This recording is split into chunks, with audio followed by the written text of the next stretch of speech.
Yeah, I was a little vague with that clue last episode, wasn't I? It's not like the world of Korean free-to-play MMOs is under any shortage of cel-shaded cutesy grinders, but this was one of the first I came across, and apparently it's not as old as I thought it was.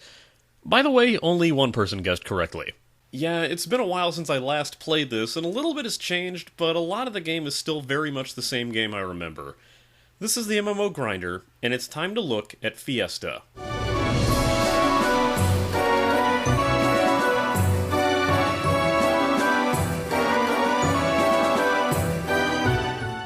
Developed by Soft and published in North America by Outspark in 2007, Fiesta, aka Fiesta Online, or to make Googling it less of a nightmare, is a fairly simplistic 3D cel-shaded fantasy MMO not entirely uncommon among the MMO world. Set in the world of Isia, Fiesta is a pretty standard tale of warring gods and goddesses and seeking to save the world from an evil power, though this is one of those games where you're hard-pressed to find yourself immersed in it. But if you want it, it's outlined in several chapters on Outspark's website. I still have no idea how Fiesta fits into all of this. Regardless, let's get this party started.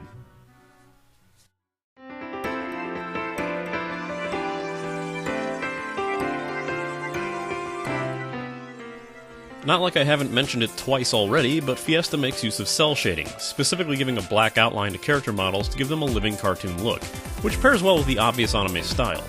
The models are actually designed very well, which is not what I can say about the environments, which really show their age with flat and low-res textures throughout. This game's age definitely shows here, but at least it won't be taxing your PC. This is a nice compact interface. It keeps the icons small, out of the way, and recognizable, so you can see as much of the screen as possible, so naturally they shove a bunch of crap on it. Some of the items can be moved, others, well, I haven't found a way to make sure that massive exclamation point button that opens the help menu isn't pasted over every NPC portrait's face. Also, expect the system messages to leave a massive translucent black bar across your screen for a few seconds every now and again. Other oddly cluttered effects involve the characters' names, which can completely litter the playfield, making tab targeting an absolute, but occasionally unreliable necessity when fighting in massive groups. There are many options to tweak and remove some of these features, however, including cel shading, so don't go replying to me telling me that without having heard me list it first.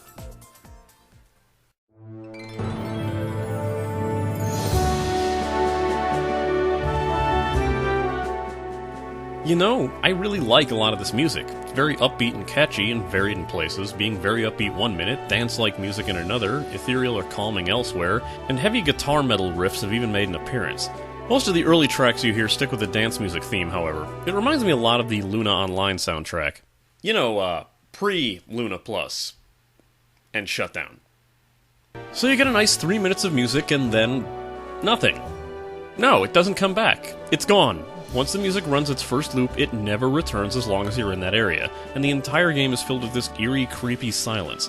The only way to hear it again is to leave that area and head to another one. The track will play the minute you arrive, and the process starts all over again. You really don't realize how jarring it is until you hear it for yourself, either. This is a definite bring-your-own soundtrack kind of game if you plan on grinding in a certain area for a long while.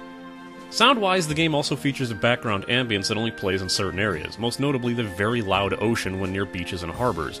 But this also has an odd tendency to cut out and stop playing as well, leaving you with only the game's sounds. Like a lot of these games, the sound fits the cartoony visuals, being on the lighthearted tones of bonks and whistles.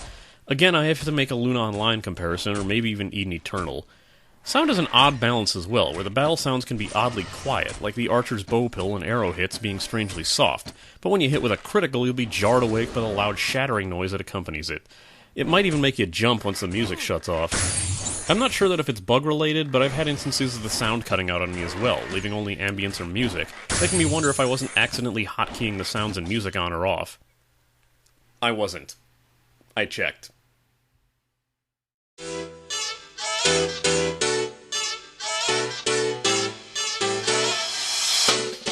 Signing up isn't too hard, just head to Outspark to register an account and download the game. If you've already got a Project Powder account, you can also use that to log in. The game starts from the launcher, so there's no need to log in twice. When you reach the title screen, you'll have to choose from a list of servers, each tagged with a clear readout of their population, and most read medium with a few listed as high. After that, you'll be taken to the character selection screen, which looks like a cafe balcony. Here you can create up to 5 characters. Press create to enter the character creator. Here you'll see a set of 5 cards, each with a class on it, and all pretty self-explanatory to anyone who's ever played a fantasy MMO before. There's Fighter, the sword and board warrior class made for defensive purposes. Cleric, the game's healers who wield maces, archers who fire arrows and use bows or crossbows, mages, the low defense, high attack spellcasters, and the only class that does require special explanation, the trickster, who play as high damage melee classes that wield claws. After choosing a class, you'll be asked to make a male or female character before you can see the character creation screen. Keep in mind that while there are two distinct races in the game, elf and human, the races are class exclusive, meaning all archers and mages will be elves while the rest are human. Oh man, this character creator, if you want to see just how in-depth this thing can get, go ahead and select a face. Yep, there's only one. Keep clicking it if it'll make you feel better, but you're stuck with one. You'll have a few more choices in your hairstyle, specifically 2 more, none of which that I like, so there's a good chance you'll have to settle on the one you despise the least. Now pick a hair color. As you can imagine, there are quite the variety of colors, such as... blue, other blue, yellow, no, other blue. Now that you look like everyone else in the game that didn't buy a character recreator ticket, let's go over the controls. WASD moves your character, but Q and E do not strafe as they would in most MMOs. Instead, these buttons are relegated to your HP and SP stones, usable items that you can purchase for a small amount. But just know that if you're used to being able to strafe in most games, you'll find yourself using up a lot of these purely on accident. Just be careful about this. Targeting attacking is done primarily with left click, which is odd considering that you have to right click to activate skills in your action bar. Left-clicking also allows you to click the move, which brings about an annoying issue when you try to click target an enemy, only to click behind them and end up running into their range if you don't stop yourself in time. Left-clicking also loots dropped items, and the same issue applies. Pressing spacebar jumps, but the game's pathing doesn't allow you to platform with jumping, so it's just sort of there. You're also going to notice a very odd delay in everything. When you turn the camera, press space, or even click to loot something, there's a good half-second pause before it actually happens.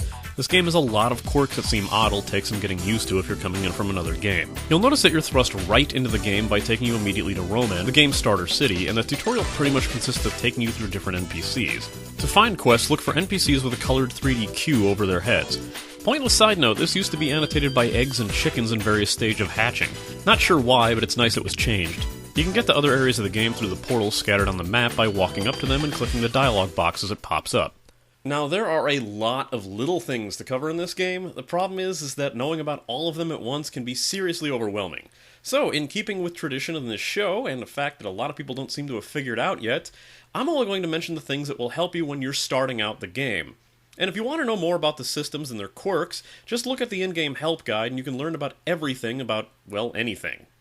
This is a pretty simple combat system. Click to auto-attack and use your skills, but keep an eye on your health, as it is very easy to die in this game, and your character, especially early on, is pretty weak without a buff. Make sure you make a good use of your HP stones to give yourself a quick health boost when you're down. They act like mini potions and have a fairly low cooldown rate and can be bought from the healer NPCs for a fairly cheap price. You can only carry a certain amount and the limit is raised as you go up in level. The other reason you'll want to keep a close eye on your HP and SP is that they do not regenerate on their own. Not even when you're out of combat. In order to get it back, you need to rest, which is done by entering your mini-house, a small mushroom that you can access by pressing the home key. When in the mini-house, you can't move, and if an enemy finds it, it can attack it, and you'll need to exit by pressing home again. This mini-house can be also used as a personal store, as well as player housing later on, in which the game has a very vast system for purchasing furniture. Digressing aside, if you do lose all your HP, you'll be teleported to a respawn point, unless you wait for someone to res you or use a cash shop item. There's no real death penalty until you reach level 20, where you'll lose a percentage of your XP.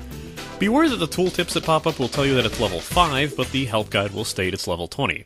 The help section is the correct one, by the way. It's level 20.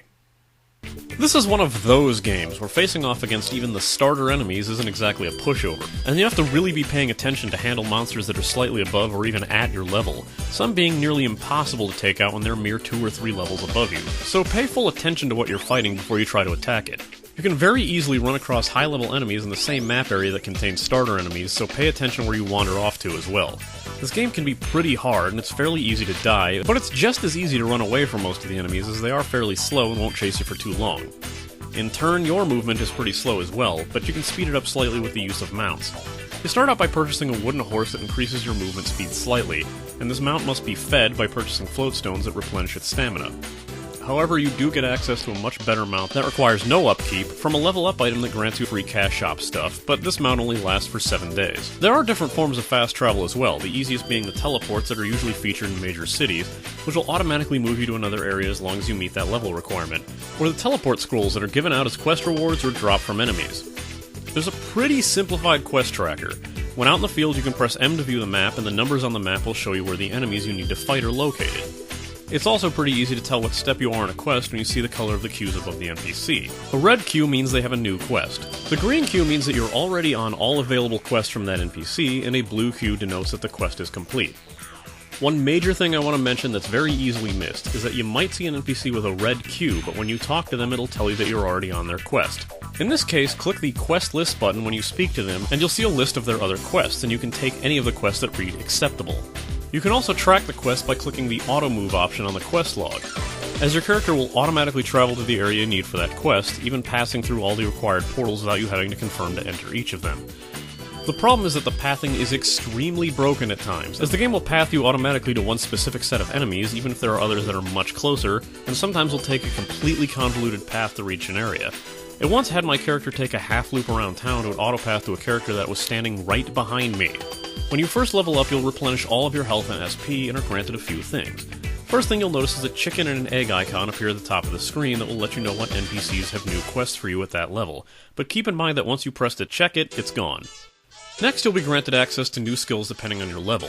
In order to get them, find a skill trainer and purchase them from her, then use the scroll in your inventory to learn it. Then, press K to open your skills menu and drag that skill onto your action bar, provided it's an action skill.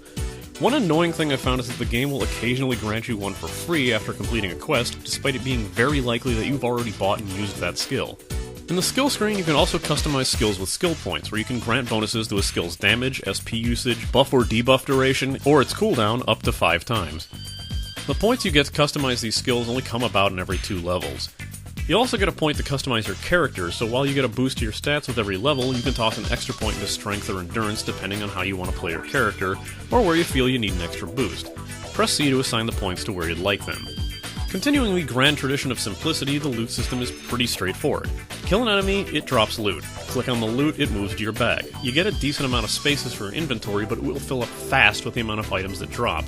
There's this annoying tendency for items you receive, especially when received from quests, to not stack over existing items in your inventory, so you might actually have more space than the game claims you have. Keep an eye out for stacks that you can combine, and anything that you want to keep but don't want clogging your inventory can be tossed into the storage keeper NPCs in town. One odd thing you might find drop from enemies is a card, which you can then use to get a random collectible card. As useless as it sounds, registering these cards by using them in your inventory will grant you bonus items and titles for collecting a lot of them. There are cards that require you reach a higher level before you can register them, however. Ah yes, titles, of course, how could I forget? In Fiesta, titles serve as stat boosters, and equipping one can increase your rate that you regain health when you're resting, the speed in which you move or attack, your maximum HP, your attack power, what have you. Head to the character screen by hitting C and click on title to choose from the ones you have available. The game has a crafting system which you can learn the various parts of from the skill trainer. This, of course, comes with a gathering system that you don't need any special training for. Just click on any of the gathering nodes you see out in the field to start collecting it, and then click on the item that drops to loot it. The only exception is the ore, which your character will need to have a pickaxe in their inventory in order to loot. There's lots of times where an item you'll need for a quest will come from a crafting node, so feel free to gather as much as you're willing to. Oh, as an extra bonus tip, when you're looting mushroom nodes, hold on to any of these sea mushrooms that you find. See, the problem is that a very early quest will tell you to look for ocean mushrooms. It'll even list them as ocean mushrooms in the quest log. But what they're actually looking for is the sea mushroom. It gets kinda confusing at times. Hit level 20, you'll be able to do the job promotion quest, which, in reality, just grants you access to more skills. There's no branching paths until you reach level 100, so you've got a while before you're forced to choose between 2 different class types. While the translation isn't horrible, it gets dodgy at times, and it's not entirely uncommon to find a typo or misspelling in the quest text or NPC conversation, as if the aforementioned ocean mushroom, sea mushroom thing wasn't a clue to that. This is also, of course, quite a bit of a grinder. While early quests are plentiful, I've been told that they begin to slow vastly at later levels, and the quests you receive are often repeatables that ask for as much as 45 or more total kills from various enemies. Throw in the fact that many fights early on aren't exactly pushovers, and you can see just how much of a grind this game can be. If you're sad that Luna Online is gone though, this game is pretty close to its style in simplicity and gameplay.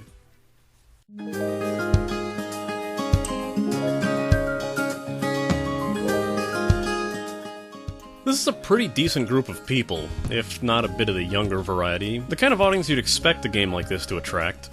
It's just, well, let's just say you should be wary of accepting random group invites or friend requests. You know, the kind of people who are usually very shy or socially awkward, and they just finally gather up enough courage to squeak out hi or give you a little wave, and you, giving the basic common courtesy that a person would normally give, wave back or say hi as well, and then suddenly now in that person's eyes you are their best friend, and you need to be there every time they want to talk to you or they need some help? Yeah. That. The youthfulness of the community shows well in the other direction, too. There's a bit of jerkishness going around by the kind of people who honestly believe noob is an insult, or show how mature and world-weary they are by having conversations that contain the word hooker and boobs in the same sentence. Still, the game fosters a friendly community, and the constant system messages that read "Keep Fiesta friendly" remind you of this, and it actually doesn't come across as some sort of desperate plea in a long-ruined world. This game is infested by gold spammers, though, and while it's not nearly as bad as it was years ago, just expect at least one player with a name like Higwitchidwidgis telling you about great deals that you can get at their totally not virus-infested account-stealing websites. If you find towns too choked by players or spammers, you can press Shift-Z to remove everyone nearby that's controlled by a player for a much smoother and possibly less annoying experience. One major community participation event is the Kingdom Quests, aka KQs, which are a bit like raid instances but far less interesting. In order to enter a Kingdom Quest, you'll need to sign up for it. Talk to a correct NPC in town, in the case of Roman it's the town chief, and click Kingdom Quest to bring up the list of KQs that you can go on. This can be confusing on how to do, so I'll explain it. First, you'll notice a listed time that represents the current server time. When you see what time it is, look for a KQ that has that recruitment time window that contains that listed time. If you find one, click Participate, and you should hear a chime confirming that you've signed up, and a system message will say that you're now participating. If you can't find a window that matches the current time, you will have to wait. When the time goes past the recruitment window or the KQ fills up, you'll automatically be taken there regardless of where you are, so feel free to go quest while you wait. KQs are simple enough, each with a different playstyle, such as the King Slime quest that requires you to kill everything in an area before moving on to the next part, or the Mara Pirates quest where you need to kill the real bosses in a boat full of equally powerful clones. The KQs have a short window of a level limit, and if you surpass it, you cannot go back into it. If you have a quest for a KQ that you can't enter, tough, just drop it as it's just taking up space. The game also contains more traditional party instances, but you need to be in a party before you can enter. For the PvP enthusiasts, there are PvP areas you can enter, but oh god, don't even bother. Only high levels hang out in there, and I was one-shot the minute I set foot inside, and was forced to respawn on the opposite end of the place from the exit, spending the entire time hoping that no one would gank me again when I was on my way back. And that's the only place you can exit, as the fast travel scrolls don't work in there. The game seems to feature the kind of side-kicking system called Apprenticeship, or Holy Promise, that was explained in a rather confusing manner. From what I understand, a high-level player can take on multiple apprentices, who, as long as they are 5 levels apart, can receive monetary bonuses, as well as give bonuses beneficial to both players. It doesn't level match like other sidekick systems, and it's really more there to encourage high-level players to help out the low-level ones with game information. There's also a wedding system for those who would be interested in that. Of course, there's also guilds and guild academies, which actually can grant buffs across the current members. Buffs in this game are very useful to get. And if a giving high-level player grants you an HP and SP buff, you go from being a struggling newbie to an elite soloing powerhouse. Let's just say that going from 71 HP to 1,378 when you're still level 4 can really help you out.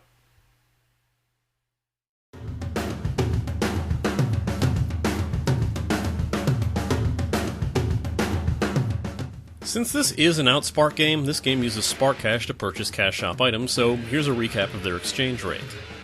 This is one of those cash shops that make me wonder why I even bother mentioning the cash shop at times. You've heard all of these before, but here we go again. One nice thing I should mention in this game is it has one of those bonus bags that grant you a few cash shop items when you reach a certain level. As I mentioned earlier, you get a better starting mount early on, and later you'll get some res tokens, costume pieces, and other such temporary items to help you out. One thing to keep in mind, almost everything is a rental, so be very careful with what you buy and how long you're getting it for. First off, a limited inventory usually means having to purchase extra inventory space, and this game is no exception. If you're an avid collector or crafter, consider this something to look into. Since travel is so slow, mounts are pretty high priority, especially when you reach level 60 and your auto move function is completely disabled. A lot of the cash shop mounts move a lot faster than the ones that you can buy in-game, but then again, rentals. Pets seem useless, and unlike other MMOs, they act almost like costume pieces, not small creatures that follow you around. On the plus side, they can come with auto loot, which is a serious time saver. There are also actual costume pieces and outfits which override the look of your current armor, and a few of these pieces contain a small boost to your critical attack, but not much else, so some serve a bit more than a mere cosmetic role. One thing I highly suggest, especially in the cosmetic department, is the beauty shop coupons, where you get a lot more character creation options. If you do decide to play this game full time, it might be nice not to spend the entirety of the game with newbie blue hair.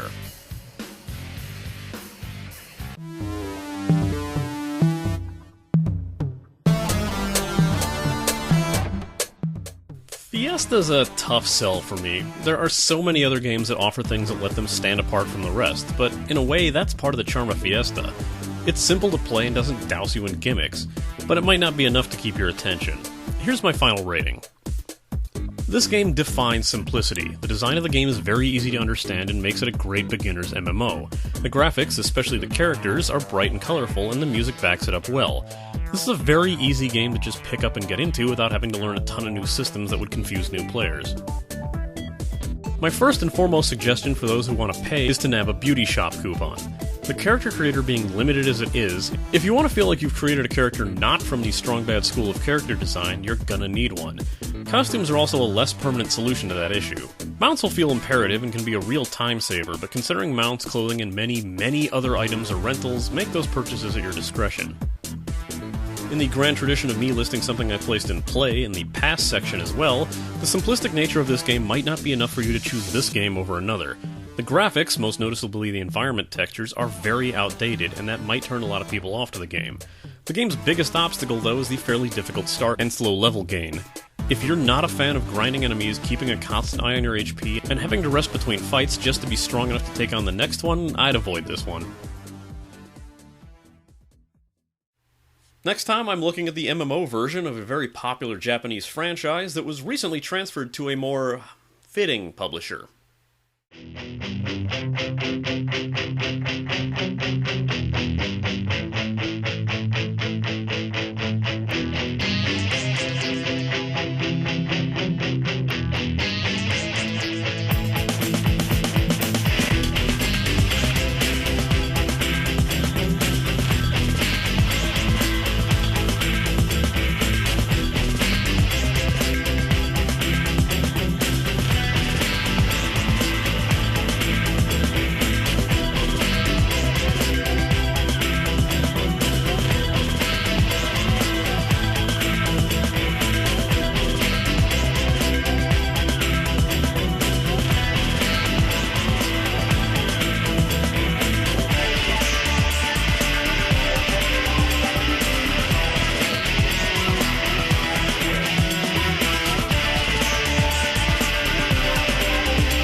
You blew it up!